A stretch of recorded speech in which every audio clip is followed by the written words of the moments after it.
If I say something, can you hear me? Hello, everybody. Oh! Um, Hello, everybody. Oh my goodness.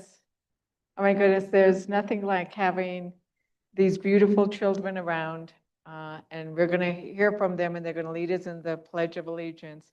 But it gives me such honor to be standing next to my dear friend, Gail Swazo. And I wanted to ask him if he'd be willing to do an opening prayer for us today.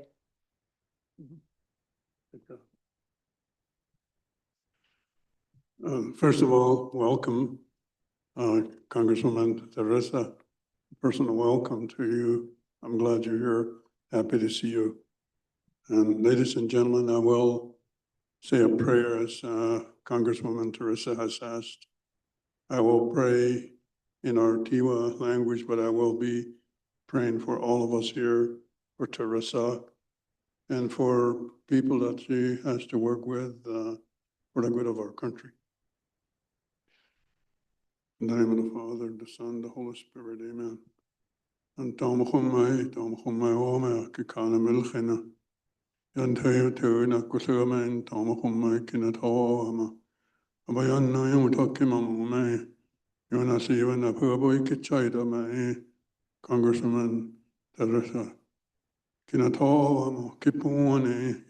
About all the Huta, Kione, Kinapiana Sawai. Oh, Masuamala, Chaita na kwalna na uchaida mano pia chana na goya suame ai yona hit o mai pia wan go solo na wa ko no yana na go ai dai wai nam ke unna tho wa mu thai chu tai ho chu de ina onam ke khano ma la thu no ya no na thoi no wai mu ma ko thu na no na yu mo ya kyu mo ya chu ta ba yonam un kim ma ina kim so pa ya Nag uyo no piamaga on Tomahoma Omeana, the Saber Tonano or Piaco Boyanoi, and Kimachia, Siwana, Congresswoman Teresa, it all a who ya Kimat Oveana, Yana, from Alahun Tomahoma Oma Kikala Milchen. Uhuaka. Thank you. Thank you, and very much want to thank, I served with Council Member, Governor, Lieutenant Governor Gil Suazo at Taos Pueblo, and I take much of the wisdom that you and the people of Taos Pueblo have taught me, especially, things aren't easy for anybody right now, and it just gives me such pleasure to see you and to see these beautiful children and to see all of you here, because together we are showing what democracy looks like by coming out and being together. I now want to turn it to the wonderful children of the Taos Day School, because they are going to lead us in the Pledge of Allegiance, and we're going to start first in the Pledge of Allegiance in English first and then Tiwa. So I know the English part, let's get this. You ready? Okay, we're all going to turn and look at the.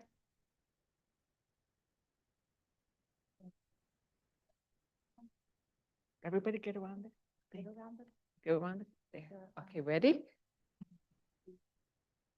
I pledge allegiance to the flag of the United States of America and to the republic for which it stands, one nation, under God, indivisible, with liberty and justice for all.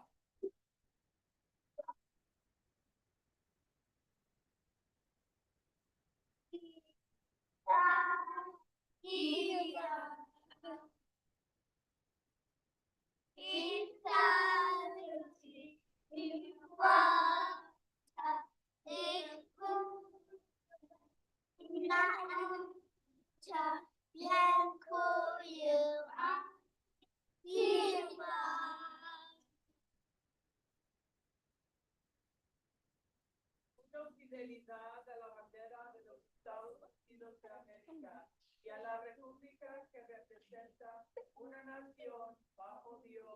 indivisible, con libertad y justicia para todos. I salute the flag of the state of New Mexico, the Zia symbol of perfect friendship among united cultures. Thank you.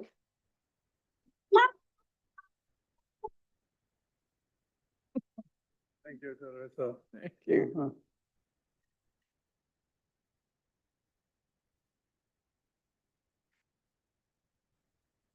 Oh my God, wasn't that beautiful? And that is exactly who we are in New Mexico. That is exactly who we are in Taos County and in the city and of Taos and with Taos Pueblo. We are a people who recognize the beauty of our multicultural heritage in Espanol, in Tiva, in English. We are all Americans.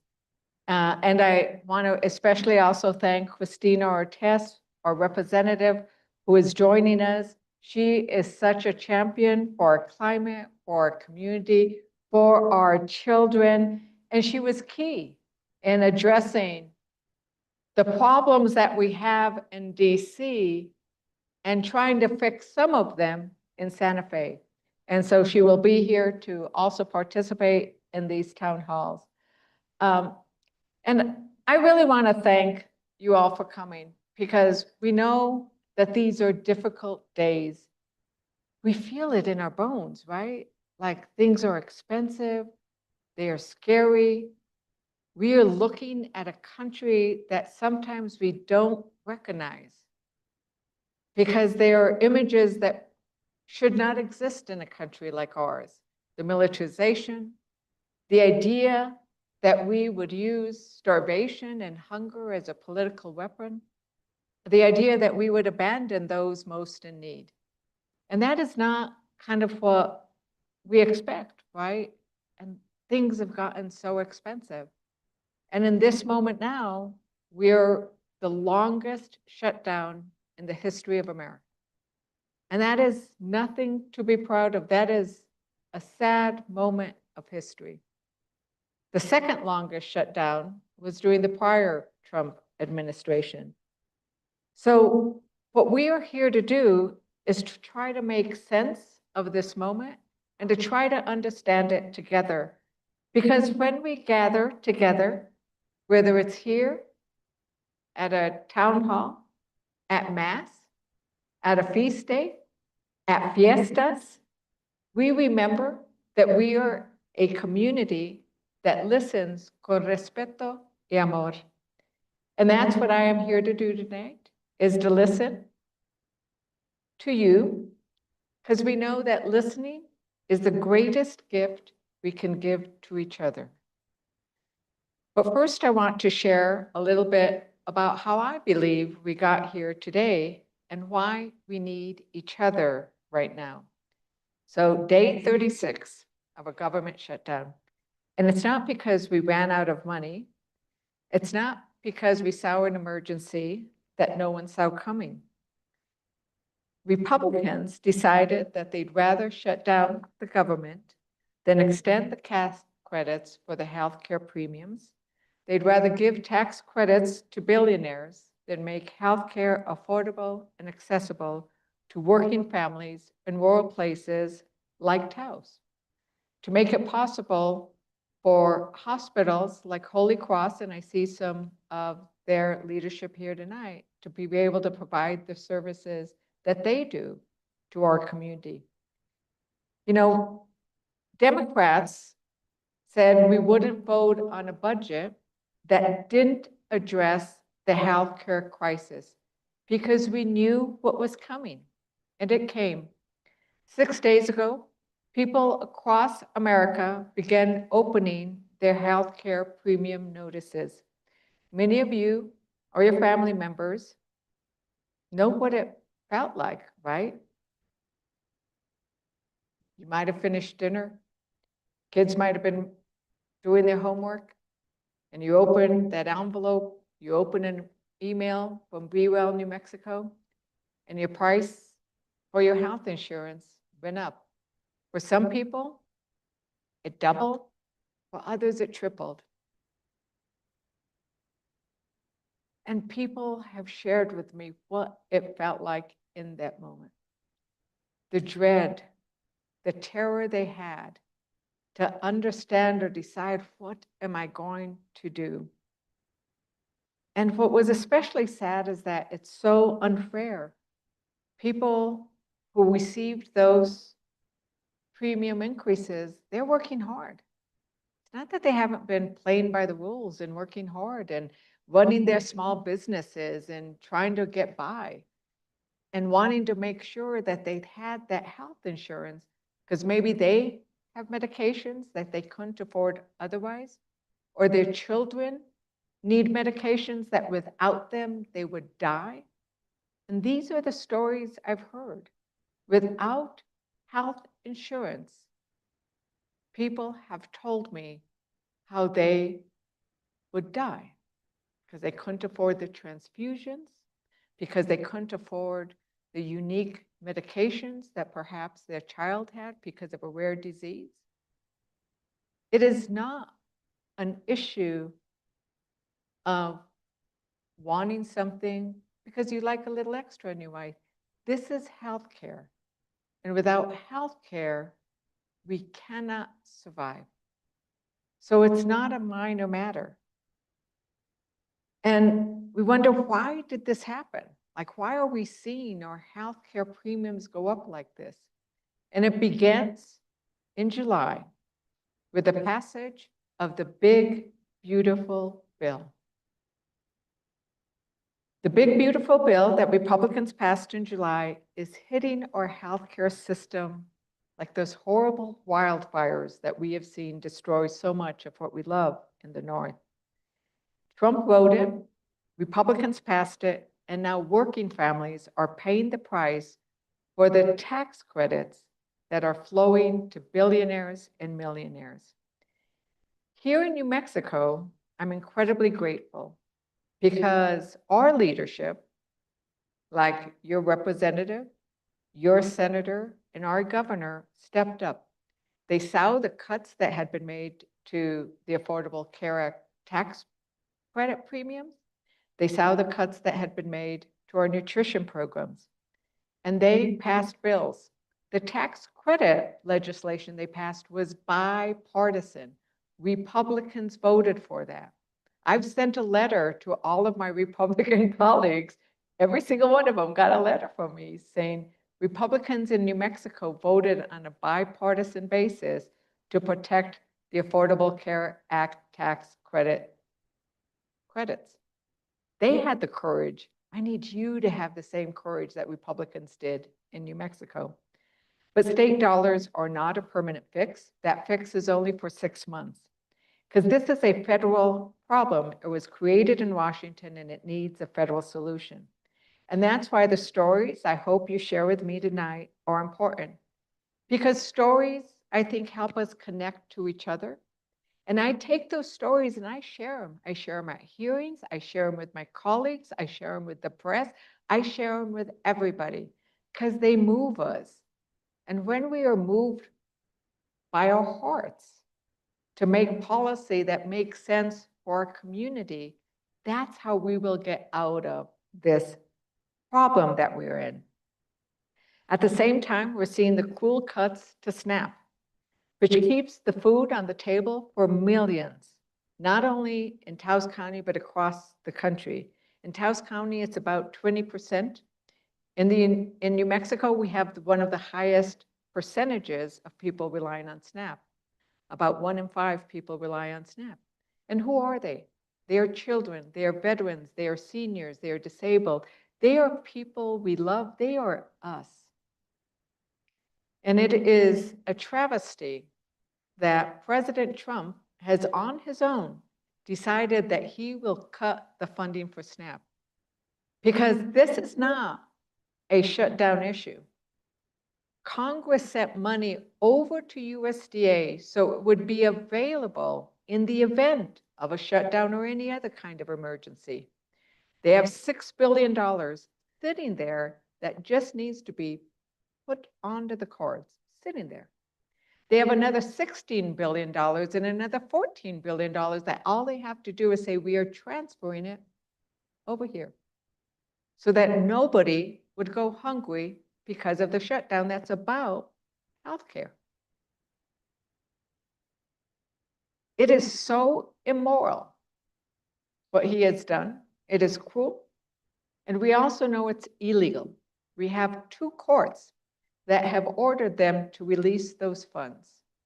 And in fact, the USDA said we will. Now, we're only going to give you half. How cool is that? Do you know how much people get in a SNAP benefit? Right? You do, right? $2 a meal. They said, we're only going to give you 1. How stingy is that? But then Trump said, we're not going to give you anything in a tweet. He said, we're not going to give you anything because we want Democrats to cave.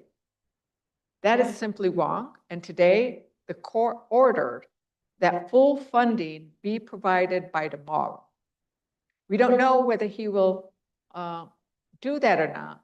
But later on, I'd love to read you, but I want to get through my opening remarks, what the court said. Because the court pointed out the millions of children who rely on SNAP benefits. And it said, the USDA's mission is to make sure these children don't go hungry. And they have not only are failing that mission, but they are defying it for no good reason because the money is there. So we are helping out our food banks. I met with one of your council members and he said, I normally volunteer at the food bank, but I wanted to meet with you because you are all showing up for each other. And I think that is really important because costs are going up. We are in a situation now where not only in New Mexico, but across the nation, costs are going up. And we don't have time to play this game of maybe later, maybe not, maybe I'll appeal.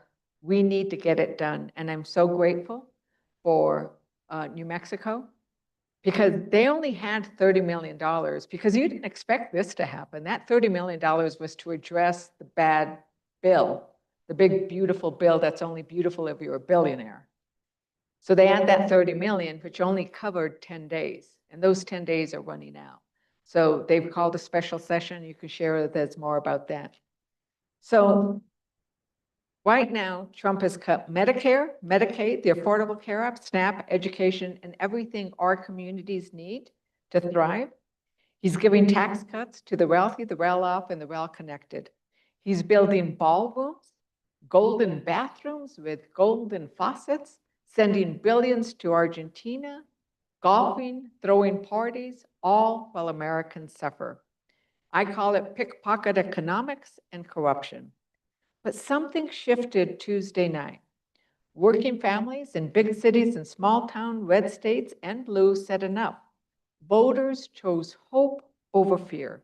They rejected a billionaire first agenda in the elections we saw Tuesday night.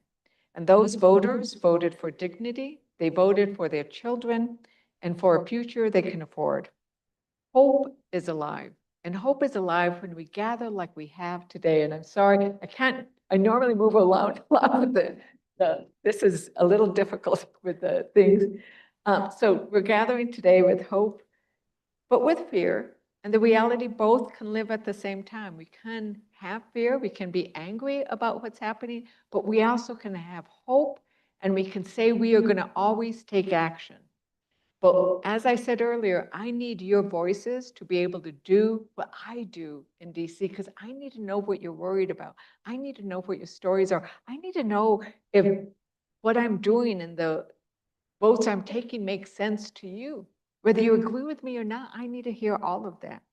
So before I go to your voices, I want to first listen to our wonderful Representative Ortiz.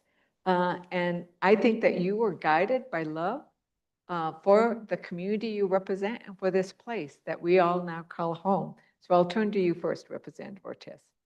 Thank you so much, Congresswoman. Thank you to UNM Taos that has opened up this place for us.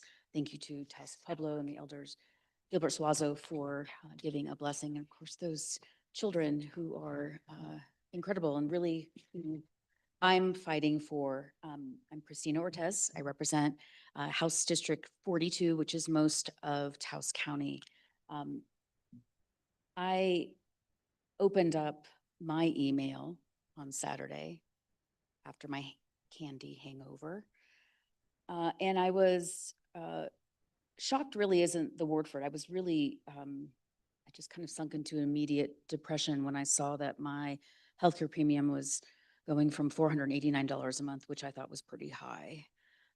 You know, as an unpaid legislator, we don't have health insurance coverage. So I'm on the exchange. Actually, can I just get a sense of who's on the exchange here? Raise your hands. Okay, a handful of folks are on the exchange. So you know what I'm experiencing. I know what you experienced. That $489 premium is now $1,102. Right, which is, that is taking away some of my, you know, my tax credit is gone from that, but that premium increased 35% without, just on its own. So that's something that we have to address as well, which is just the high cost of healthcare. I spent the whole weekend in a daze wondering how I was going to make up, you know, I don't know, what's mathing, $600+ that, and that amount is actually like more than my mortgage. So, which I'm also grateful for that it's that low, but it was pretty shocking to me. And then on Monday, the day before my annual checkup, I got a call from my doctor's office saying that they no longer accept my exchange insurance. So I would have had to pay something like $400 for my annual visit. And it was just sort of indignity upon indignity. And I know what I am experiencing is something that is felt 10 times over by people who don't have the resources that I have or the ability to navigate a system the way I can. And I'm here to tell you that I am here to help you navigate that system. And the state is here to right some of the wrongs that I mean, you did your damn well best to get that, to kill that bill. But there was just a train behind you that was, you know, that was willing to sacrifice children and elders for tax cuts for the very wealthy.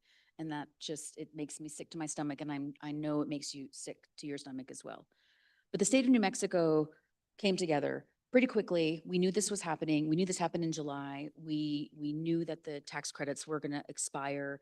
We knew that there would be cuts to SNAP, and so we responded. We came together in early October. I think it was the first day of the shutdown.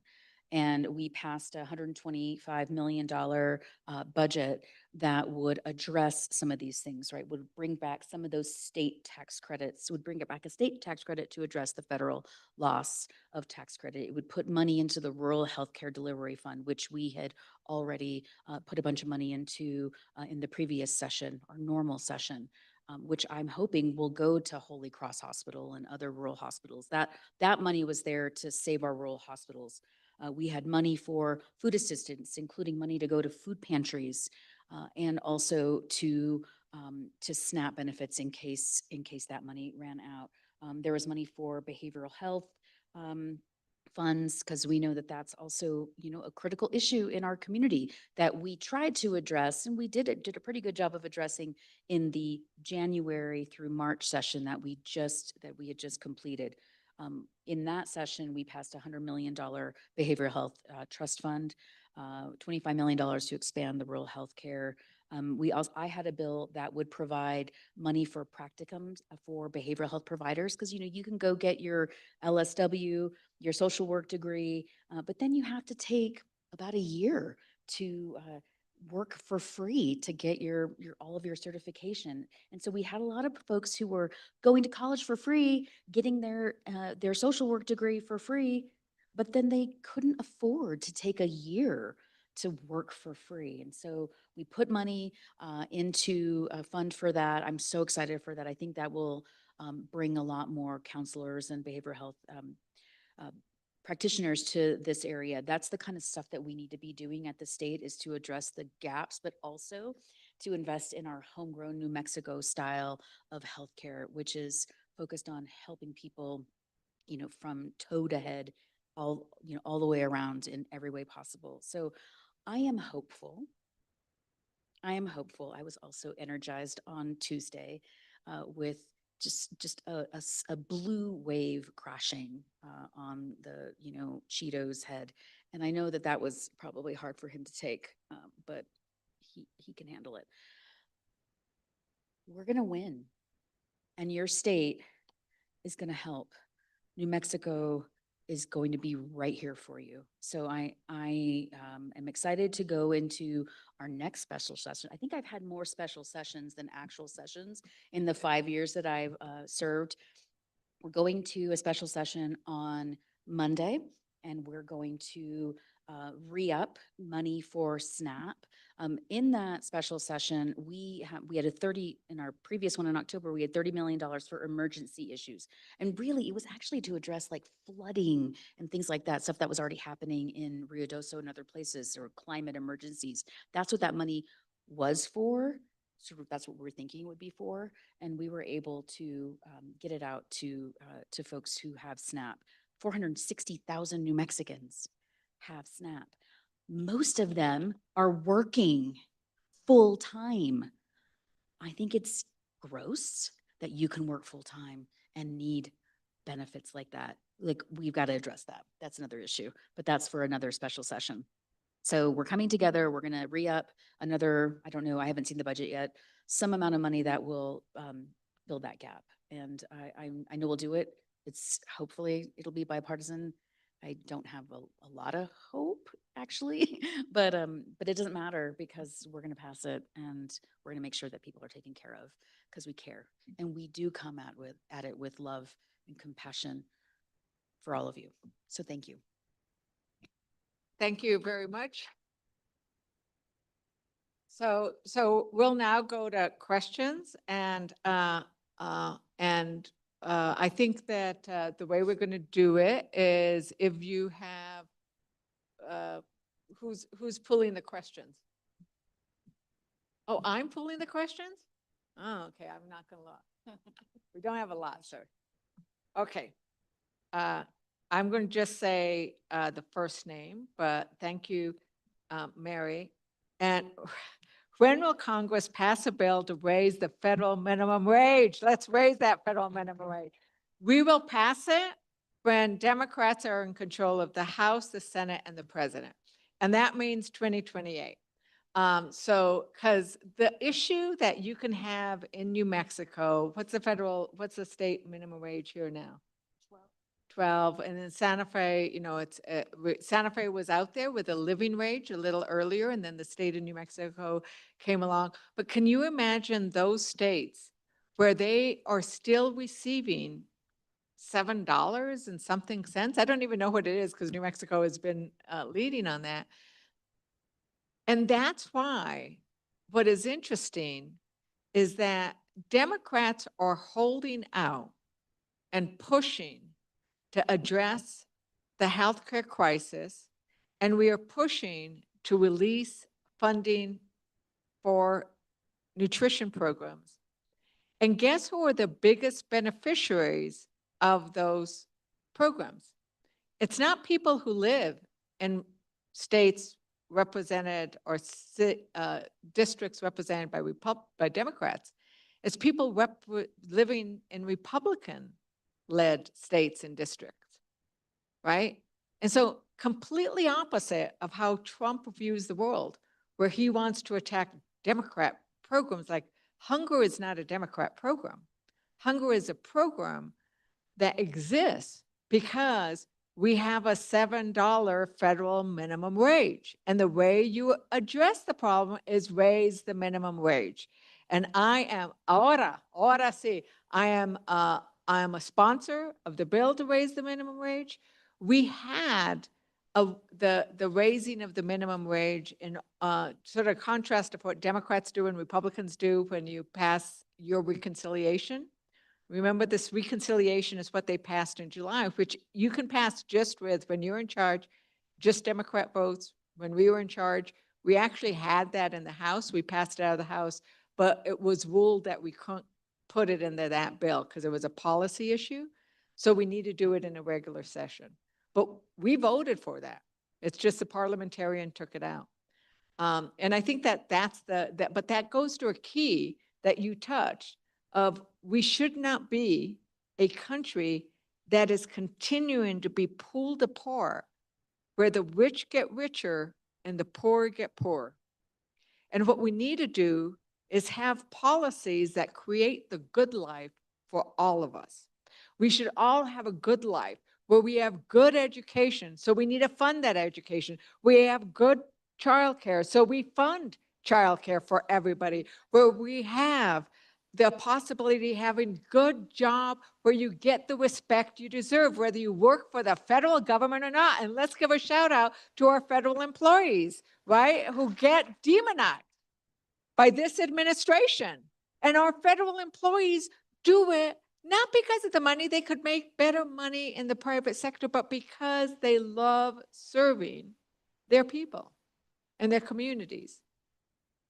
And we deserve that good life. And that is the agenda that Democrats actually have and are pushing for. And we need to make sure that we communicate that in a way that people can feel.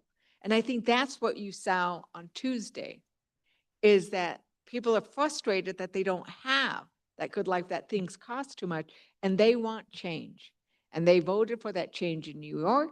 They voted for that change in Virginia. New Jersey continued with a Democrat, which was the first time they had done. They voted for that change in California. They voted for that change in Georgia, right, where you had those two elected officials that had never been done. Do you want to add anything else to that? Yeah, that was huge in Georgia. Their equivalent of the PRC, right? The regulating agency over utilities. I think that was such a huge win for Georgia. It's not just minimum wage though. We also need, let's increase that, but we also need paid family medical leave in this state, which is something that we've been fighting for a while. And we're kind of eating our own. It's sort of dim on dim crime around paid family medical leave, but that's something that I really support. And I think that we're coming to a place where we can get something like that passed. And I hope that Mayor Mamdani comes to New Mexico to see what it looks like to have free childcare and early childcare education, which we are, we're the first and we're leading the way. And we did it. We were able to do it because we were very, very good with stewarding our money. And leaders like Senator Bobby Gonzalez put aside money in various trust funds to make that happen. And I think that is how we do this. We take care of our families. We take care of the most vulnerable. And then we can thrive. And it needs to be nationwide. So I'll let you pick the next question. Okay, it's probably for you though. I'm not gonna. Oh, that is for you. Alvaro asks, what has been done to stop ICE from making a vehicle stop because of my brown skin? I will say that I actually worked on a case when I was a brand new attorney. When I was graduated law school, I went and worked for a federal judge. And we worked on a case called the Morolders case. And that case held that you cannot stop somebody and go into neighborhoods and do raids because people speak Spanish, are brown, are hanging out in a Latino bar where they might be playing Latino music. And right now, that's exactly what ICE is doing. They are stopping people based on what they look like. They are stopping people based on suspicions because you happen to be in the wrong neighborhood. Well, I'm sorry. All of New Mexico is going to be in the wrong neighborhood if you think about what ICE is. And we are damn proud of it. That's right. We did the Pledge of Allegiance in Spanish too, right? But what is really frustrating is that the Supreme Court overturned decades of precedent when they said, oh, well, it's all right if you detain somebody because of the color of their skin, the fact they're speaking Spanish, or the job that they are doing. When they did that, I went on the floor of the House the next day, and I gave my entire speech in Spanish.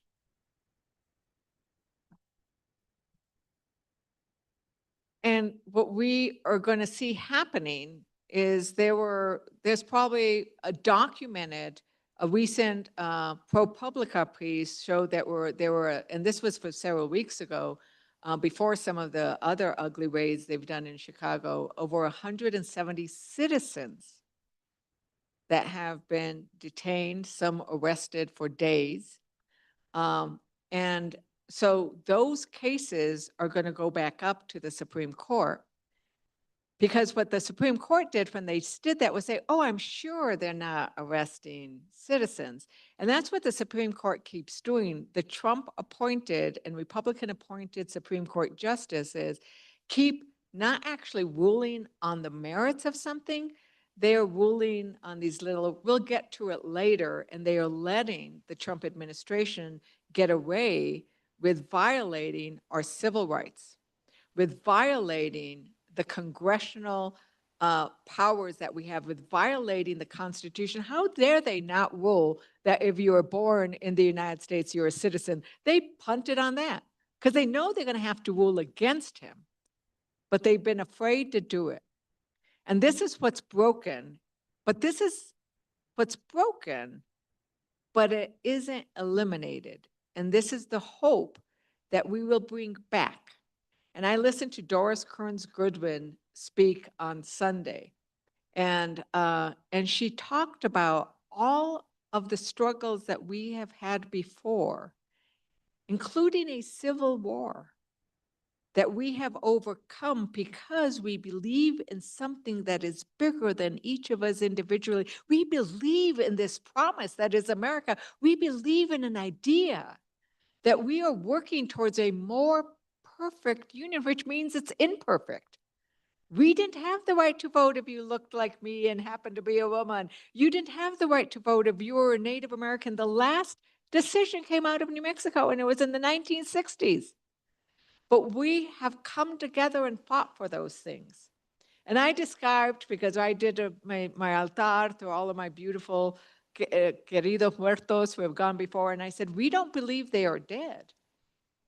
We build those altars and we put them on there because we believe they are alive and in us. And all of those struggles that we have had are part of our democracy altars. And so we will fight ICE, and we will fight ICE like the way they're doing it.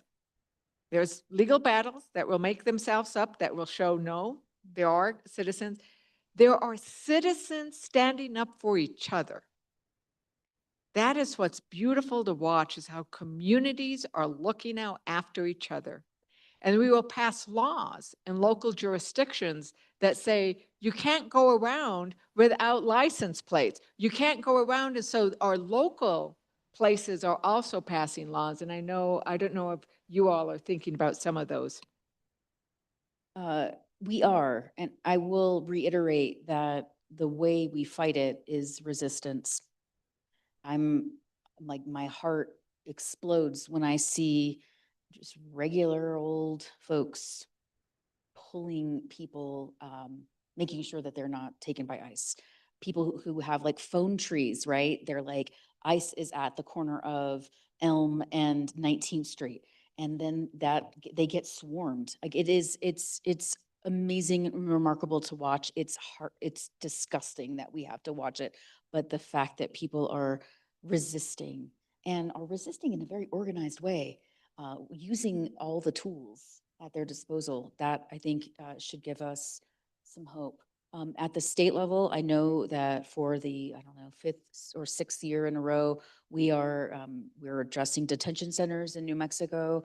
We had a bill, it went through the House, got stalled in the Senate. I really try not to talk bad about my Senate colleagues, so I'm not going to do that. But in the House, we passed some really amazing legislation, don't we? We really do. We get some good things done in the House. So we're hoping that that will go through. I know that leadership is very keen on seeing something that addresses detention centers in New Mexico, and that you should not have your taxpayer dollars that you work so hard for go to detain immigrants, period. So thank you, and we'll take another question, but I want to give a shout out. I want to give a shout out to our law enforcement who are with us today. So let's do a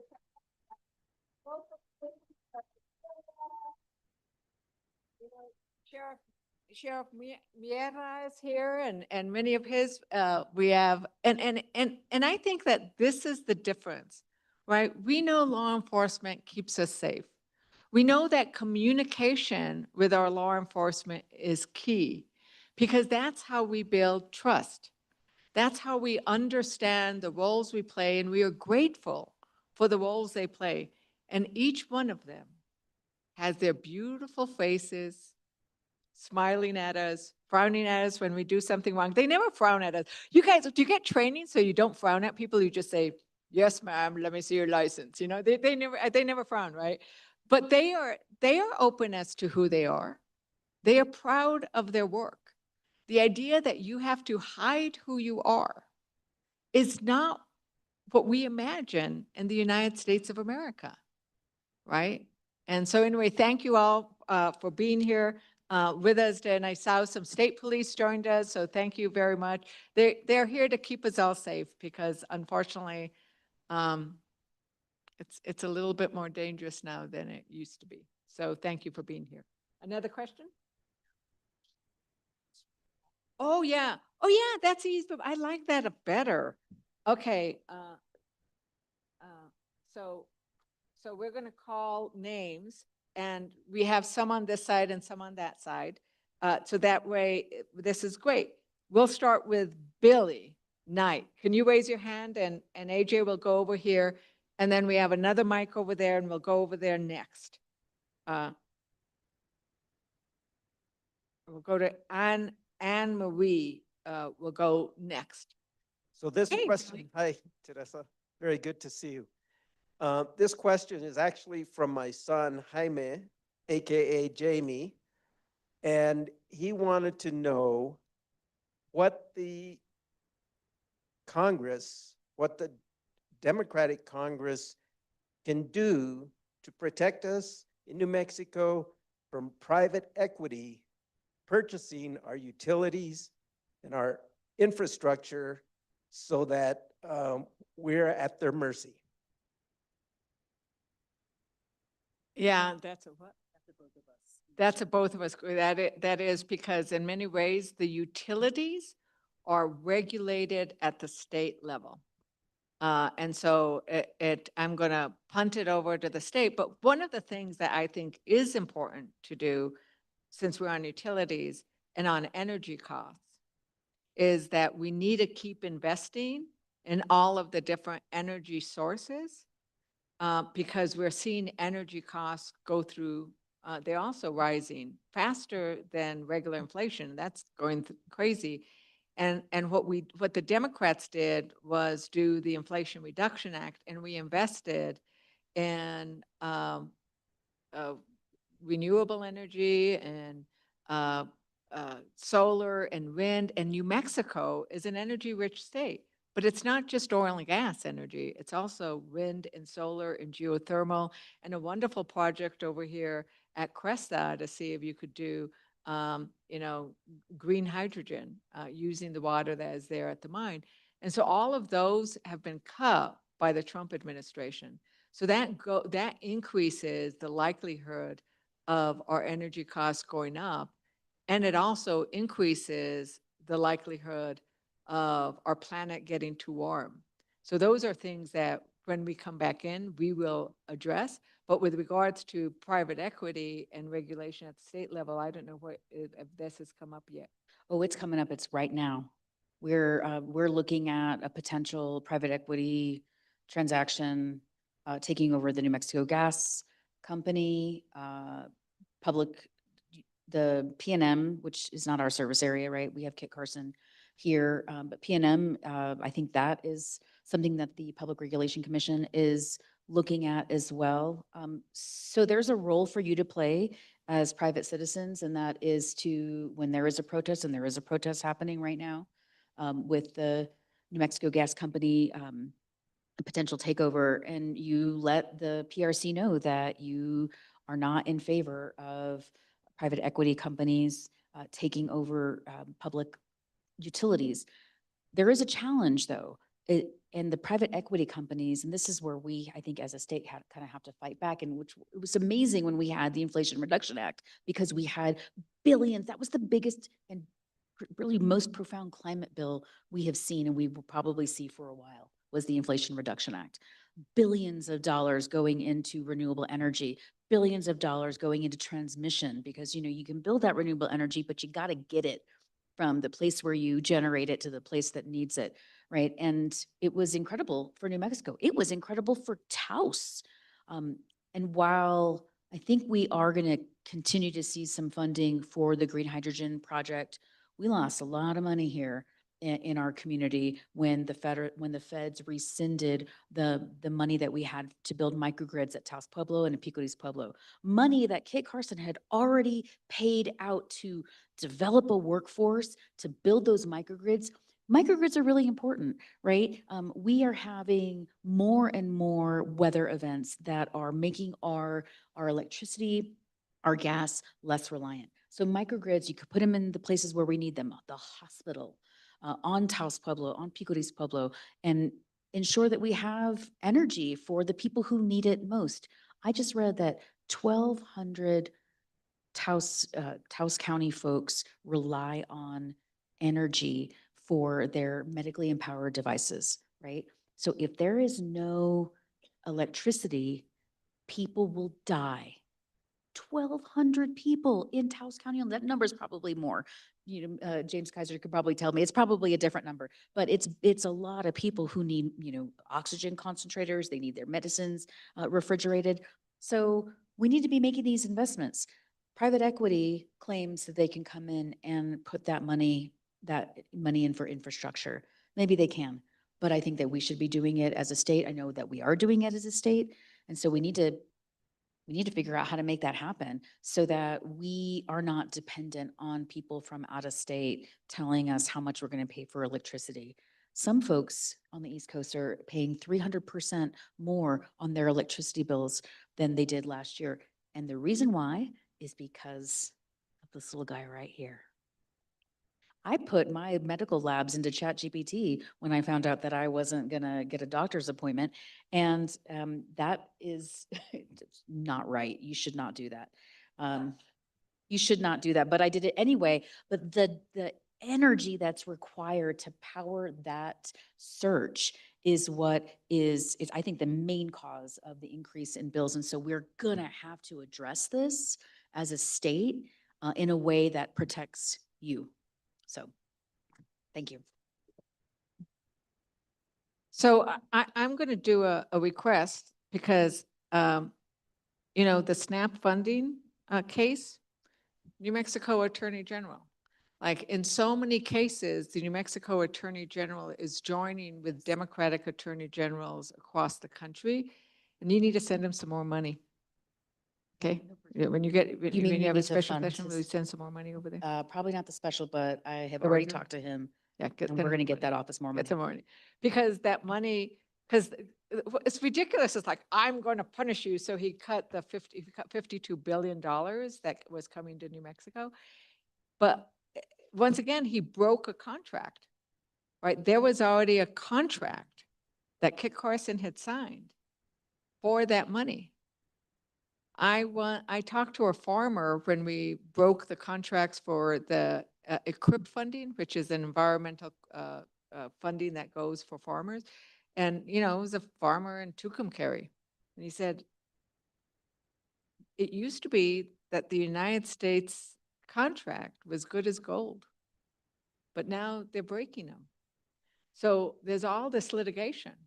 I mean, there's so much litigation. Like he is not saving us a dime. He's costing us so much money. And renewable energy is the cheapest form of electricity right now. It's cheaper than coal. It is some of the cheapest energy. What's the next? Oh, I already said we pulled two at the same time, so we could go to Anne Marie, Anne Marie, or is Anna Marie? Anne Marie. Can you just stand and we'll take you the. Hi, Anne Marie. It's you. You may have already answered my question, but my question on the card was that people are, I'm seeing on social media, no, actually, that's not what I want to say. When I went to one of the federal websites, I saw this big, huge banner at the top that said, you know, the Democrats have created the shutdown because they won't vote. And then I started thinking, the big ugly bill already was rammed through. And that's what we're seeing right now, is that the cuts came from that. The cuts are not because the Democrats theoretically or didn't want to vote on their bill. The reconciliation, right? The budget.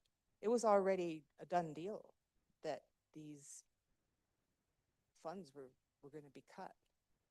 And so I guess my question is,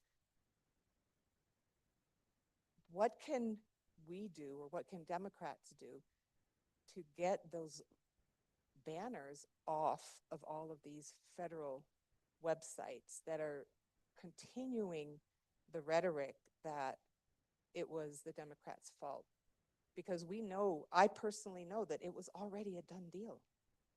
They already cut all of that before you even were in the House trying to pass what is your job to pass the budget. So it really has nothing to do with even voting at this point. So I don't know, help me understand a little bit better what's going through my head. Thank you, Anne Marie. And that's why it's important to understand that there was the big, beautiful bill for billionaires. And people know it as the big, beautiful bill. And then we all go like this, right? It's like big, beautiful bill. So ugly, right? But the big, beautiful bill, the Trump's bill, made all those cuts, right? And what it also didn't do was extend the tax credits. And so that's why, and then there was something else that Trump did, which was he just said, we're going to do rescissions. I'm just not going to spend money that Congress authorized. So there's two ways in which Trump and Republicans are cutting funds. One is they did it in that bill, and then they've made all of these cuts in what are called rescissions. So normally a budget, and they're allowed to do that. That shows you what their priorities are, because they can do that on a party basis. That's how we passed the Inflation Reduction Act, with all of those amazing investments in infrastructure and manufacturing and renewable energy and bringing down the cost of healthcare. And we actually we increased a little bit the taxes on the rich. And they did the opposite, right? They cut taxes for the rich and cut healthcare and cut SNAP and cut education. So you're right. Those cuts are already in there. And Democrats but they could do that with only Republican votes. They did not need a single vote. But an annual budget bill requires bipartisan participation, because they need to get 60 votes in the Senate because of the filibuster. And so that's why the regular budget bill is bipartisan. And that's why Democrats could say, we are not voting for your bill that includes these cuts, that doesn't address the healthcare crisis, that doesn't extend the tax credits. And we're not asking them to undo the whole big, beautiful for billionaires bill, because we can't. But we know there are some priorities, and healthcare is a priority. And so we said, do the healthcare piece, at least do the healthcare piece. And they themselves said, we know we have to fix this because their people rely on the tax credits. Did I say it earlier that 60%, right? So we know their voters rely on it. So you were absolutely right. We didn't vote for those cuts, they did. But we were not going to vote for cuts. And that's why this happened. But Republicans control the House, the Senate, and the White House. And so the question is, when are Republicans, not when are Democrats, when are Republicans going to come to the table and meet with us to negotiate that. Now, Johnson doesn't want us to meet and talk. In fact, he doesn't even want his own members to talk to each other because they're all grumbling. They're hiding from their voters. They don't do town halls like this. Because if they do a town hall, they're going to get yelled at.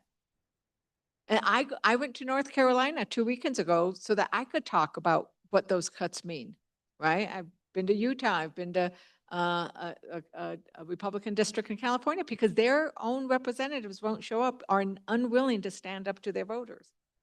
But that's what that is. You are right. It's not that we have shut, they're the ones who shut down the government. And they won't take any action until Trump tells them what to do. And Trump is too busy building ballrooms and, you know, choosing what kind of marble in the Lincoln bathroom. And that party he had, well, he's having a party about the Great Gatsby, about the Gilded Age, when people, food stamps have disappeared. How can you not prioritize your own Americans? But he isn't. But I think we need to share that. And I think what we need to do is understand how it works. So ask these questions like, how did it work? Well, this is how it worked.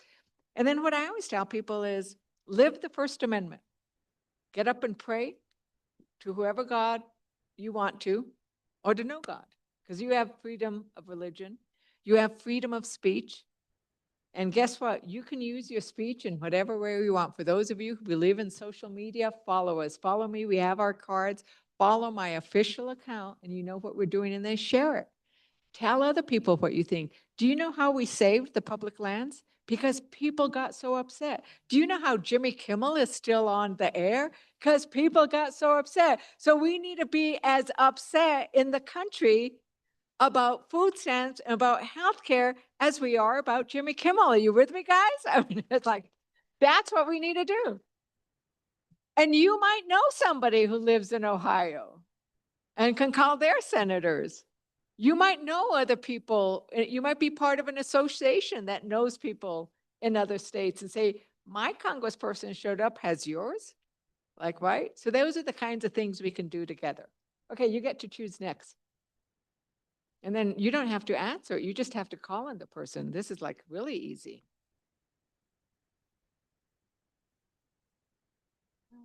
We kind of covered this already, but Daryl Baumgartner, do you want to ask your question? Go ahead.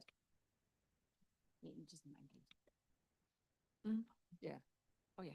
Yeah, it's a very simple question, and what can we do to help you do your job better? And that's kind of a loaded question, obviously. You have covered it. But how can Johnson basically say, we're not going to come to work? What can you do to put pressure on him and his fellow sycophants, fellow representatives, to come to the table and start negotiating again? How can we help you do that? You're right. I covered it. Let's live the First Amendment. Let's live the Constitution. Reach out to everybody you know. Follow us, retweet us, repost us, write your own letters to the editor, and even call me. Like, I need to know, are you guys in support of what we're doing? Like, it really helps me when you show up at town halls and you say, yes, we're worried about this, because then I know I'm on the right track. And so those are all kinds of things. So you showing up today gives me energy.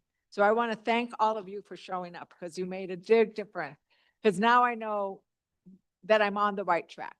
So and just think of ways, and showing up you guys had a No Kings rally up here.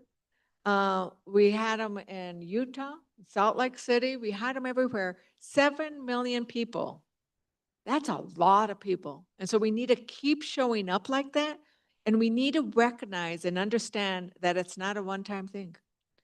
The civil rights movement is a great example. The suffragist movement, it took a long time to accomplish those objectives.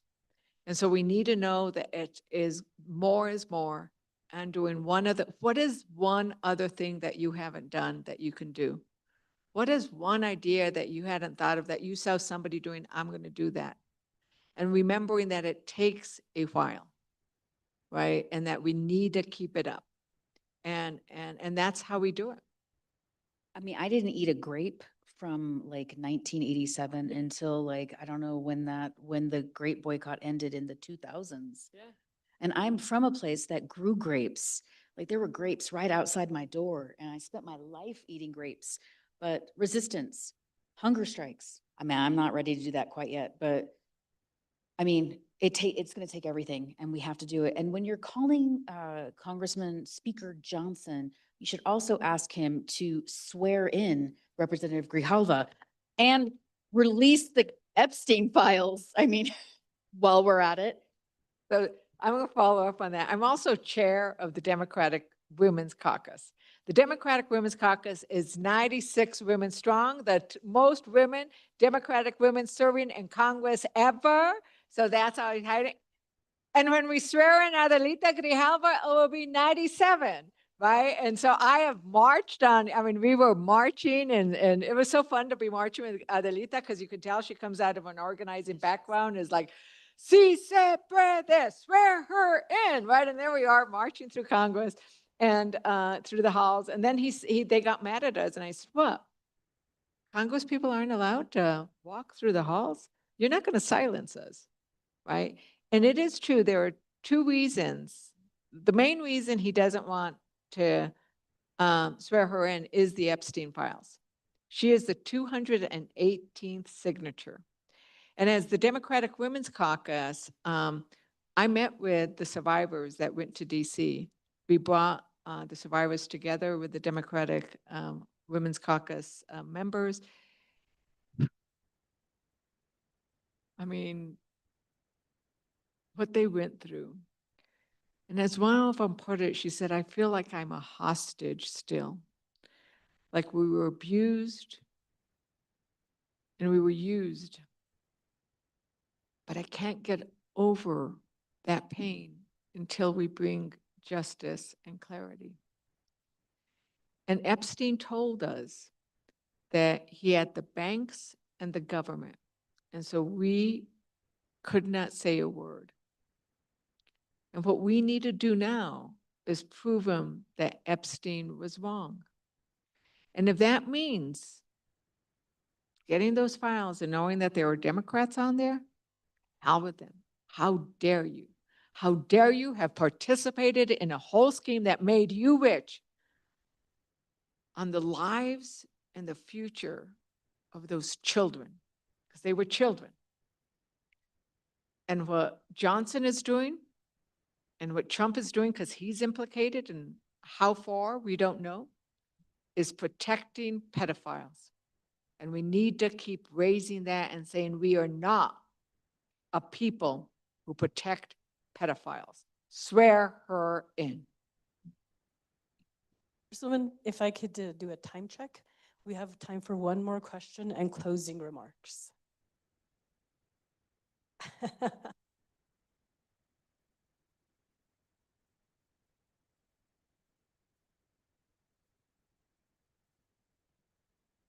think he's gone. Oh, he's there over there. So Gilbert Suazo.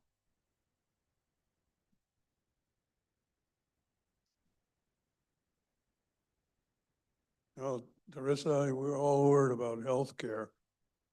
What is the outlook for funding of Indian Health Service and other public health programs?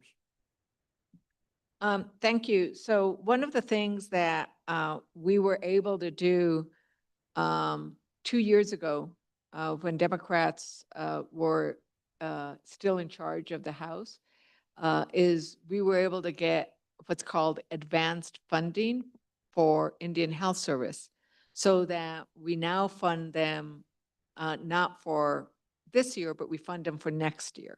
So we in essence, kind of forward funding them, which is what we do for the VA, so that if there is a government shutdown, or if it takes, even not in a government shutdown, the reality is Congress never passes the bills on time, right?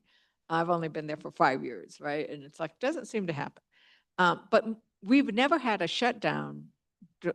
We didn't have a shutdown during Biden. Like we were able to keep government funding, even though we didn't pass the bill on time, we did continuing resolutions. But that's really hard for a healthcare facility. Like imagine we have Holy Cross, thank you for being here today. I want to recognize that we have them here, is because then you can't hire people, then how do you actually provide healthcare? So what we did was we did advanced funding so that IHS doesn't get shut down, the same way the VA hospitals don't get shut down. But the reality is that IHS and Holy Cross rely on Medicaid. We cut $1 trillion for Medicaid. They rely on Medicare. That bad bill of theirs will cut almost $500 billion from Medicare. Medicare. And the reason that happens is because of the deficit that they've created. And it's cutting the Affordable Care Act.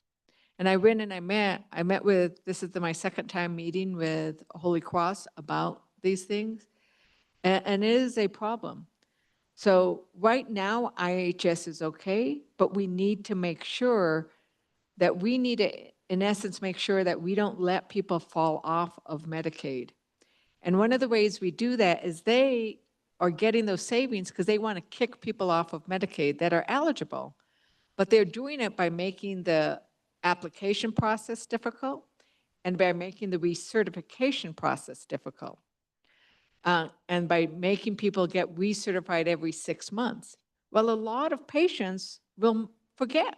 I mean, I forget things. I mean, how many of you do everything exactly on time? Nobody raised their hands, let the record reflect, right? You forget little things. It's like, oh my God, I forgot to do this. Oh my God, right? And they're counting, because remember, Medicaid beneficiaries, they've got serious medical conditions. Maybe they're disabled. They might not be making as much money as somebody else, so they're, might be working, but lower income.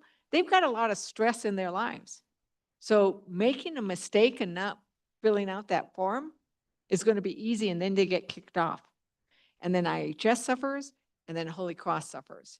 And this is why we have suggested to the state that and I think they've taken this up, that we hack them, right? It's like, oh, you think you're going to get us kicked off? Or we're going to show you we're not going to let our people get kicked off. And that to have the state step in and help fund like navigators or people to help people so they don't fall off, so that you can send somebody to Holy Cross, help fund a position at Holy Cross, help fund a position at the different places so that they don't fall out, right? And that's, I think, something that the state can do, because if you can spend, $100,000 on a person that can keep somebody on Medicaid, then we're not going to lose those dollars. And so those are ways in which we can address that a little bit. Yeah, I'll just add to that. I want to thank everybody who voted for the mill levy. That's the way we keep thank you so much. It's how we keep our hospital open. There is a direct line of communication between me and Senator Gonzalez and James Kaiser. We are having conversations about where the state is going to intervene with increasing money for rural healthcare delivery fund. We will get that primary care facility built. We will have more doctors and caregivers in this county so that you don't have to wait 6 months to find a doctor. Those are the things that we're doing right now. And I'm so glad that you mentioned the navigation, because there is somebody in here who is doing that right now. That's Mary. So thank you, Mary. I mean, if she's taking names and numbers now. No, it's after work hours, guys, but we need more Marys to help people navigate this system, to find the hacks and to help make sure that we can stay on healthcare. In a few days, or maybe even tomorrow, the Be Well New Mexico site is going to show the calculator for the state tax credit. So if you're, making $84,000 and there are 2 people in your home, you're going to qualify for a tax credit for the state of New Mexico. So that will be part of, I wish it were there on Saturday when I looked at my, hopefully you'll qualify if you're on the exchange. So that's what we're going to be doing to make sure that we stay on healthcare and our hospital stays open. So thank you all for coming tonight. I realize that there were a bunch of questions that people sent in online, and I appreciate this. What we try to do is try to do like frequently asked questions so we gather the information. I'm going to ask a couple of requests of you. If you aren't following me on my website, please do. We have also my Democratic Women's Caucus chairs. Our website just went live today, so you can see our brand new website. I want to ask my staff to come up here so that you can all meet them and introduce yourself. You have mics. Good evening, I'm Trish Dominguez. I'm the Congresswoman's District Director, and I hail from just down the hill in Penasco.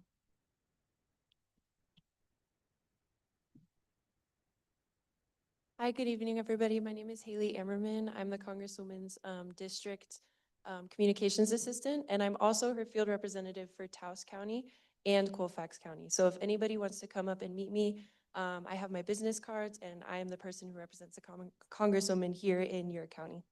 And she just started, so you need to go meet her. Good evening, everyone. My name is Carlos Sanchez. I am the Constituent Services Director for the office, so try to assist folks who are having difficulties with federal agencies.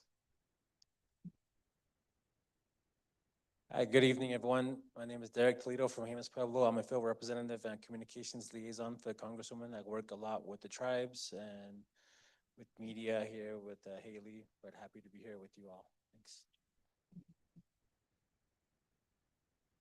Good evening, everybody. I'm Bobby Farrell. I got to meet most everybody coming in. Thank you so much.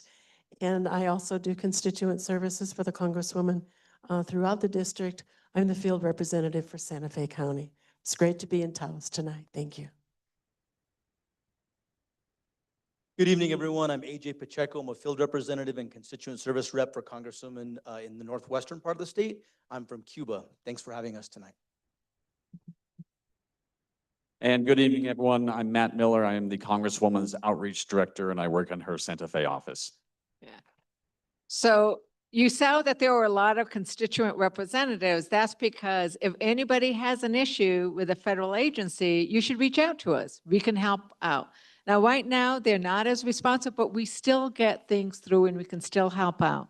And so we can't make decisions, but we can sure be the squeaky wheel. That I call it WD-40, that we're the WD-40 and we try to get things unstuck.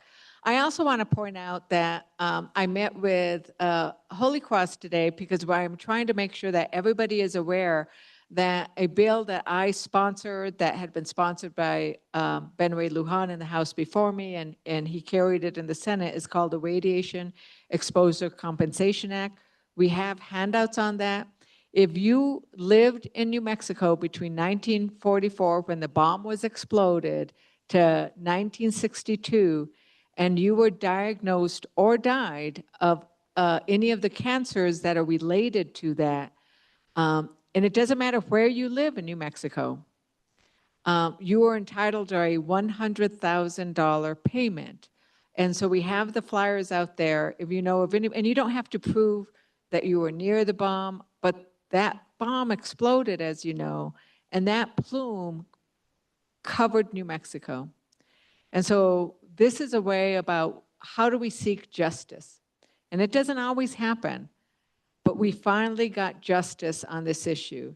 And so if you know of anybody who had, there's the list of cancers, breast cancer, lung cancer, some of the lymphomas, you know, all kinds of different cancers that are related to nuclear and radiation, you are entitled to that compensation. If your mother or spouse died, you are entitled to the compensation as a survivor. And please, it only goes for 2 years. That's one of the only good things that was in that big, ugly bill. But it was it ended up in there. We were pleased it did. And so please make sure that if you know of anybody who might qualify, get that flyer so that you can get that $100,000. It's a fraction of the pain and the hardship, but it's something, and we want to make sure people get that. So I just want to thank you. I think we already said everything. I want to thank everybody. Muchísimas gracias. Buena suerte en tu vida y hasta la próxima. Thank you. you. Thank you so much. No, it's always good.